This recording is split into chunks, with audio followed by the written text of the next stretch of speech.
کوئی جواب نہیں دے پایا تھا کہ دور سے وہی ہاؤس کیپر آتا ہوا نظر آیا۔ آئیے آپ لوگ، اس نے کہا، اور سامان شاہ اور شاہ میر اس کے ساتھ چل پڑے۔ وہ انہیں عظیم الشان ڈرائنگ روم میں لے گیا اور صوفوں پر بیٹھنے کا اشارہ کر کے باہر نکل گیا۔ کچھ ہی لمحوں کے بعد ملک مراد اندر داخل ہو گیا۔ اس نے کرخت نظروں سے انہیں گھورا اور بولا، پہلی غلطی تو تمہاری یہ ہے کہ تم نے مجھ سے کوئی اپائنٹمنٹ نہیں لیا اور جانوروں کی طرح منہ اٹھائے چلے آئے۔ ڈسپلن بھی کوئی چیز ہوتی ہے۔ تمہیں معلوم ہونا چاہیے کہ کس پائے کے شخص سے کس انداز سے ملا جاتا ہے۔ کیا تمہیں ٹریننگ کے دوران یہ نہیں بتایا گیا؟ سوری سر، بس ایک چھوٹی سی تفتیش کر رہے تھے، چنانچہ اس طرف چلے آئے۔ خیر، میں چاہوں تو تمہیں ایک لمحے میں معطل کرا سکتا ہوں، لیکن میں نرم مزاج انسان ہوں، اس لیے تمہیں کوئی نقصان نہیں پہنچانا چاہتا۔ آئندہ ہر شخص سے ملنے سے پہلے اس کی حیثیت، اس کی شخصیت کا اندازہ لگا لینا چاہیے۔ کہو کیا بات ہے؟ اس نے کھڑے کھڑے کہا۔ سر، ایک حادثہ ہوا ہے۔ کیسا حادثہ؟ سر، ایک ٹریفک سارجنٹ کو کار سے ٹکر مار کر ہلاک کر دیا گیا ہے۔ اوہ، افسوس، کس نے ایسا کیا ہے؟ جس کار نے یہ حادثہ کیا ہے وہ آپ کے نام رجسٹرڈ ہے۔ اچھا، گڈ، میرے نام سے تو بہت سی کاریں رجسٹرڈ ہیں۔ کون سی کار کی بات کر رہے ہو؟ وہ کار باہر کھڑی ہے، بلو کلر والی۔ ملک مراد کی گھبراہٹ ابھری، پھر وہ بولا، سارجنٹ ہلاک ہو گیا ہے؟ جی سر۔ حادثہ کس طرح ہوا؟ سر، اس نے سارجنٹ کی موٹر بائک کو ٹکر ماری تھی۔ رات کو یہ کار سفر کر رہی تھی، رفتار بے حد تیز تھی اور ٹریفک سارجنٹ نے صرف ہائی اسپیڈ کی وجہ سے اسے روکنے کی کوشش کی تھی۔ کار نے سارجنٹ کو رون دیا اور سارجنٹ ہلاک ہو گیا۔ یہ تم سے کس نے کہا؟ یہ کار ہماری تھی۔ سر، وہاں اور بھی ٹریفک تھا، کچھ گاڑیوں نے اسے ٹکر مارتے دیکھا اور انہوں نے اس کا نمبر نوٹ کر کے پولیس کو اطلاع دی۔ تم ان لوگوں کو میرے پاس لے آؤ، میں ان کی بینائی درست کرنے کی کوشش کروں گا۔ جس کار کا تم حوالہ دے رہے ہو وہ باہر کھڑی ہوئی ہے، اس کا جائزہ لو، اس سے کوئی ایکسیڈنٹ نہیں ہوا ہے۔ جس نے بھی تمہیں کار کا نمبر نوٹ کرایا ہے، اس سے نمبر دیکھنے میں غلطی ہوئی ہے اور تم منہ اٹھا کر چلے آئے۔ سر، تفتیش کرنا تو پولیس کا کام ہے۔ پولیس کا جو کام ہے میں جانتا ہوں۔ تمہیں معلوم کر لینا چاہیے کہ تم کس حیثیت کے آدمی کے گھر میں داخل ہو رہے ہو۔ ملک صاحب، میں نہیں سمجھتا کہ کسی حیثیت کا آدمی کوئی حادثہ کر دے تو پولیس کو کیا کرنا چاہیے۔ زمان شاہ کی قوت برداشت جواب دے گئی اور ملک مراد غضبناک ہو کر اسے گھورنے لگا۔ اس کی آنکھیں سرخ ہو گئیں۔ اس نے زہریلے لہجے میں کہا، کتنے عرصے سے پولیس کی نوکری کر رہے ہو؟ زمان شاہ کچھ کہنا چاہتا تھا کہ شامل نے اس کے بازو پر ہاتھ رکھ دیا اور بولا، سوری سر، اگر ایسی بات ہے تو اسے غلط فہمی سمجھیے، اور اس غلط فہمی میں پڑھ کر تم نے میرے 6 منٹ ضائع کر دیے۔ اور کچھ پوچھنا چاہتے ہو؟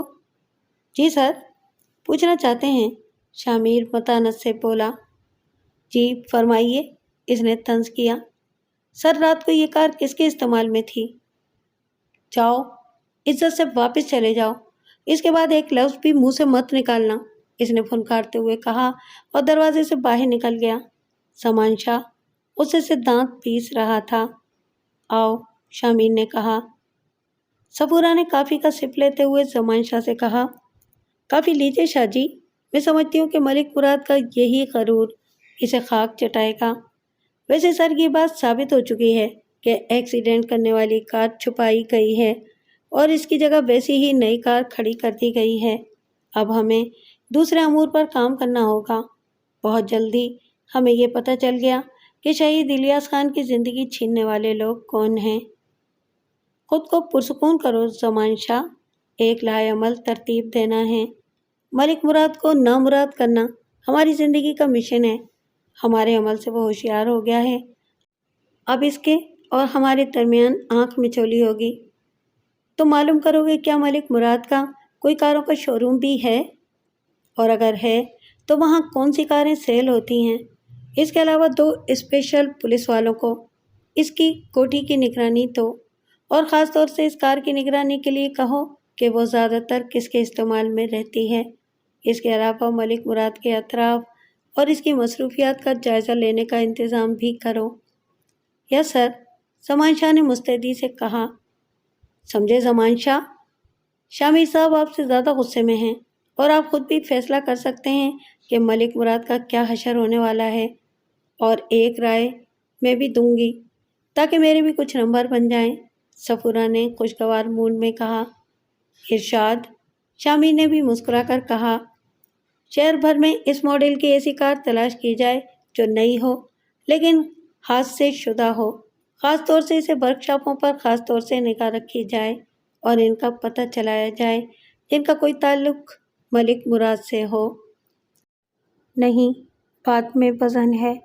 البتہ ملک مراد بڑی حیثیت رکھتا ہے، وہ شاید ہی کوئی کچا کام کرے۔ احتیاط، کوئی حرج نہیں ہے۔ بات کسی بھی شکل میں معمولی نہیں تھی۔ ایسی وحشیانہ کار ڈرائیونگ کرنے والے کو بھی ویسے بھی سخت سزا ملنا چاہیے تھی۔ پھر ایک ڈیوٹی افسر کو درندگی سے قتل کر دیا گیا تھا۔ حالانکہ حادثہ دوسرے علاقے کے تھانے میں ہوا تھا، لیکن شامر کے پاس ایسا محکماتی اجازت نامہ تھا جس کی روح سے وہ کسی بھی کیس میں مداخلت کر سکتا تھا اور ہر تھانے کو اس سے تعاون کرنا ہوتا تھا۔ شامر کو اطلاع دی گئی کہ ایک خوبصورت لڑکی اس کار کو لے کر ملک مراد کی کوٹھی سے باہر نکلی ہے۔ ٹھیک ہے، اس کے پیچھے رہو اور مجھے لوکیشن سے آگاہ کرتے رہو۔ جی سر، جواب ملا۔ شامر نے گھڑی میں وقت دیکھا۔ 8 بجے تھے۔ وہ تیار ہو کر چل پڑا۔ اسے ٹرانسمیٹر پر لوکیشن پتہ چلتی رہی۔ کار بوربن کلب کے کمپاؤنڈ میں داخل ہو گئی۔ بوربن کلب کروڑ پتیوں کا کلب تھا اور شہر کے خوبصورت ترین کلبوں میں شمار ہوتا تھا۔ شامر کی کار بھی کلب کے کمپاؤنڈ میں جا رکی۔ اس نے نیچے اتر کر کار لاک کی اور چاروں طرف نظریں دوڑانے لگا۔ اس نے اس کار کو تلاش کر لیا جس پر وہی نمبر پلیٹ لگی ہوئی تھی۔ شامر ٹہلنے کے انداز میں اس کار کے قریب سے گزرا اور چند سیکنڈ رک کر اس کا جائزہ لیا۔ پھر کچھ دور جانے کے بعد اس نے اپنے محکمے کے ایک خاص کارکن کو کال کی جو فوراً ریسیو کر لی گئی۔ شمس، میں شامر بول رہا ہوں۔ سر، میں نے فوراً نمبر پہچان لیا، شمس نے جواب دیا۔ تمہیں فوری طور پر بوربن کلب پہنچنا ہے۔ دیکھا ہے یہ کلب؟ دور دور سے اور بڑی حسرت سے شمس نے پرمزہ انداز میں کہا۔ ماسٹر کی لے کر کلب آ جاؤ۔ تمہیں ایک برانڈ نیو کار کا دروازہ کھولنا ہے۔ میں یہاں موجود ہوں۔ کار کا کلر اور نمبر نوٹ کر لو۔ میں تمہارا انتظار کر رہا ہوں۔ یس سر۔ شمس کے جواب کے بعد شامر نے فون بند کر دیا اور ماحول کا جائزہ لینے لگا۔ پارکنگ لاٹ کاروں سے بھری ہوئی تھی۔ ایک سے ایک اعلیٰ گاڑی وہاں موجود تھی۔ تھوڑی دیر کے بعد اکا دکا کار میں اضافہ ہو جاتا تھا۔ کچھ دیر کے بعد شمس وہاں پہنچ گیا۔ اس نے اپنا ماسٹر کوٹ پہنا ہوا تھا۔ تمہیں چند چیزیں نوٹ کرنی ہیں۔ چلو دروازہ کھولو، شامر نے کہا، اور شمس نے اپنے ماسٹر کوٹ کی جیب سے ایک آلہ نکال لیا۔ وہ اسپیشل ڈپارٹمنٹ کا ایک بہترین تربیت یافتہ کارکن تھا۔ چند سیکنڈ میں اس نے کار کا لاک کھول لیا تو شامر بولا، سب سے پہلے اس کا مائلو میٹر چیک کر کے اس کی ریڈنگ بتاؤ۔ شمس کار کے اندر رینگ گیا۔ اس نے ریڈنگ بتائی جسے شامر نے نوٹ کر لیا۔ پھر اس نے کہا، ذرا اس کے کاغذات نکالو، رجسٹریشن بک وغیرہ۔ رجسٹریشن بک سے اس نے کار کے چیسس نمبر دیکھے اور بک واپس رکھوا دی۔ پھر شمس سے بولا، بونٹ کھولو۔ شمس نے بونٹ کھول دیا تو شامر نے موبائل فون کی ٹارچ سے انجن نمبر چیک کیا اور اس کے چہرے پر خوشی کی ایک لہر دوڑ گئی۔ پھر اس نے شمس کی مدد سے چیسس نمبر دیکھے اور مطمئن انداز میں گردن ہلا دی۔ مسئلہ حل ہو گیا۔ رجسٹریشن بک میں انجن اور چیسس نمبر دوسرے تھے۔ اس سے پتہ چل گیا کہ جس کار سے ایکسیڈنٹ ہوا ہے یہ وہ نہیں ہے۔ شمس کی مدد سے یہ مسئلہ حل ہو گیا۔ خوش قسمتی سے کوئی اس دوران اس طرف نہیں آیا تھا۔ شمس اجازت لے کر واپس چلا گیا۔ شامر نے بال وغیرہ درست کیے اور پھر ریسیپشن ہال کی طرف چل پڑا۔ یہاں صرف ممبر داخل ہو سکتے تھے۔ انکوائری آفیسر نے معذرت کرتے ہوئے کہا، سوری سر، یہاں صرف ممبر ہی یا ان کے گیسٹ داخل ہو سکتے ہیں۔ اگر آپ کی کسی سے شناسائی ہے تو؟ ہاں، ان صاحب سے میری شناسائی ہے، اگر آپ انہیں جانتے ہیں تو؟ شامیر نے اپنا سروس کارڈ نکال کر انکوائری افسر کے سامنے کر دیا۔ افسر نے کارڈ دیکھا اور خوش دلی سے مسکرا دیا۔ یہ تو بہت بڑی شخصیت ہیں، انہیں کون روک سکتا ہے؟ میں رجسٹر میں انٹری کیے دیتا ہوں۔ شامیر کلب میں داخل ہو گیا۔ واقعی کروڑ پتیوں کا کلب تھا، شان و شوکت سے بھرپور۔ اس نے کلب کا بھرپور جائزہ لیا۔ یہاں ایک سے ایک حسین اور نوجوان لڑکی موجود تھی۔ شامیر اندازہ نہیں کر سکا کہ وہ کون سی لڑکی ہے جو ملک مراد سے تعلق رکھتی ہے۔ اس کے لیے اسے کچھ اور کرنا تھا۔ غرض یہ کہ آج کی جد و جہد بیکار نہیں گئی تھی۔ اسے پتہ چل گیا تھا کہ حادثے کے بعد کار بدل دی گئی ہے اور اس کی جگہ نئی کار کھڑی کر دی گئی ہے۔ لاکھ چالاکی کے باوجود وہ چیسس نمبر کے مسئلے میں مار کھا گئے تھے۔ دوسرے دن زمان شاہ نے اسے ملک مراد کی کاروں کے شو روم کے بارے میں بتایا۔ اس کے ساتھ ہی اس نے ایک نوجوان لڑکی کی تصویر بھی دے دی۔ یہ تصویر صفورہ میڈم نے حاصل کی ہے، وہ مصروف ہیں، آج تھانے نہیں آ سکیں گی۔ اوہو، انہوں نے مجھ سے رابطہ نہیں قائم کیا۔ پھر شامیر نے اس تصویر کو غور سے دیکھا اور ذہن پر زور دینے لگا کہ اس نے اس لڑکی کو کلب میں دیکھا تھا یا نہیں، لیکن یہ لڑکی اسے یاد نہیں آئی تھی۔ صفورہ کا فون آ گیا تھا، اسے کوئی گھریلو کام تھا۔ آج کا سارا دن صفورہ کے بغیر بے کیف گزرا تھا۔ تھانے کے معاملات بہت سے ہوتے تھے، وہ مصروف رہا۔ کتنی ہی بار اسے الیاس خان یاد آیا۔ حادثے اور واقعات ہوتے ہی رہتے ہیں، پولیس کا دل بھی پکا ہو جاتا ہے، لیکن کچھ واقعات ایسے ہوتے ہیں جو دل سے چپک کر رہ جاتے ہیں۔ شامیر نے الیاس خان کے اہل خانہ کو دیکھا تھا۔ سادہ سے معصوم سے لوگ تھے، اس طرح لٹے لٹے نظر آ رہے تھے جیسے گھر میں ڈاکہ پڑ گیا ہو اور ان کا سب کچھ لٹ گیا ہو۔ ساری زندگی کی کہانی وابستہ ہوتی ہے کسی ایک شخص سے۔ کون کسے کتنا پیارا ہوتا ہے وہی جانتے ہیں۔ اور پھر ملک مراد کا بدترین رویہ۔ زمان شاہ تو بری طرح مشتعل ہو گیا تھا، جذباتی آدمی تھا، کوئی بھی خطرناک قدم اٹھا سکتا تھا۔ شامیر نے اسے بڑی مشکلوں سے کنٹرول میں رکھا تھا، لیکن ملک مراد اور اس کی بیٹی۔ شامیر نے ایک بار پھر ملک مراد کے بڑے شو روم کے بارے میں زمان شاہ سے تفصیلات معلوم کی اور پھر اپنے ذہن میں ایک منصوبہ ترتیب دیا، اور پھر رات کو 10:30 بجے وہ باہر نکل آیا۔ کار کے بجائے ہیوی بائک استعمال کی اور مناسب رفتار سے اسے چلاتا ہوا اس علاقے میں نکل آیا جہاں بہت سے شو روم تھے۔ کاروباری علاقہ تھا جو اس وقت بالکل سنسان پڑا ہوا تھا۔ مراد کا شو روم بہت شاندار تھا۔ چوکیدار شو روم کے سامنے چارپائی بچھائے بیٹھا ہوا تھا۔ شو روم کے سامنے سے شامیر گزر گیا۔ کچھ دور جا کر اس نے موٹر بائک ایک جگہ روک دی اور پیدل ہی شو روم کی طرف چل پڑا۔ شو روم کے پاس پہنچا تو چوکیدار نے چونک کر اسے دیکھا، پھر چارپائی سے اتر کر کھڑا ہو گیا۔ تنومند پٹھان تھا۔ اس نے کڑی نظروں سے شامیر کو دیکھا، پھر بولا، کیا بات ہے؟ تھوڑا نسوار چاہیے خانہ، شامیر نے پشتو میں کہا، اور چوکیدار کا رویہ ایک دم نرم ہو گیا۔ او یارا، تم پٹھانے لگتا نہیں ہے، اس نے خوش دلی سے کہا اور جیب سے نسوار کی ڈبیا نکال لی۔ شامیر نے ایکشن پلان بنا لیا اور جو ہی چوکیدار نے ڈبیا اس کی طرف بڑھائی، شامیر کا کراٹے کا ہاتھ اس کی گردن پر پڑا۔ زبردست ضرب تھی، لیکن مقابل جاندار تھا۔ بیچارے کی نسوار کی ڈبیا نیچے گر پڑی تھی۔ وہ سیدھا ہوا تو شامیر نے 2 اور تابڑ توڑ حملے اس پر کیے اور چوکیدار حواس کھو بیٹھا۔ شامیر نے اسے سنبھال لیا اور پھر اسے آہستہ سے چرپائی پر لٹاتے ہوئے کہا، معاف کرنا دوست، مجبوری تھی۔ پھر اس نے چوکیدار کی جیبوں کی تلاشی لی اور شو روم کی چابیوں کا گچھا اسے مل گیا۔ کچھ لمحوں کے بعد شٹر کھل گیا اور وہ تاریکی میں اندر داخل ہو گیا۔ شٹر احتیاط سے بند کر کے اس نے موبائل ٹارچ کی روشنی میں دیوار پر سوئچ تلاش کیے اور اندر روشنی کر دی۔